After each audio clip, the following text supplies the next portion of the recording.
আসসালামু আলাইকুম রহমতুল্লাহি ওবরাকাতু। প্রিয় দর্শক বন্ধুরা, আপনারা কেমন আছেন?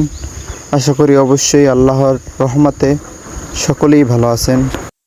এখন আপনাদের দেখাতে চলছি দুপুরে খানা খাওয়াবার আগের মুহূর্তের কিছু দৃশ্য। সকলে সারিবদ্ধভাবে মাঠে বসে আছে, খুব সুন্দরভাবে নিয়ম শৃঙ্খলা মেনে বসে আছে। হইচই নেই, যে যার জায়গায় কাতারবন্দি হিসাবে বসে আছে। ওই সামনে দেখতে পাচ্ছেন খাবার আনতিছে স্বেচ্ছাসেবক ভাইরা। মোকামিয়া দরবার শরীফের স্বেচ্ছাসেবক ভাইরা অনেক মেহনত করতেছে, গামলা গামলা ভরে ভাত আনতিছে।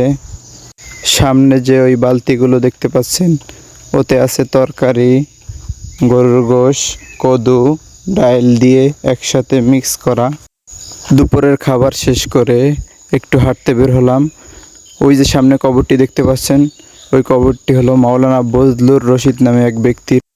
ওখানে ঘোরা শেষ করে আমরা বাজারের ভিতরে আসলাম। দেখতে পেলাম বড় একটি দান বাক্সা। ওই যে বড় গেটটি দেখতে পাচ্ছেন, ও গেটটি হাসান রহমতুল্লাহ আলাইহের নামে পরিচিত। ওখানে ঘোরা শেষ করে আমরা একটু বাজারের ভিতরে আসলাম।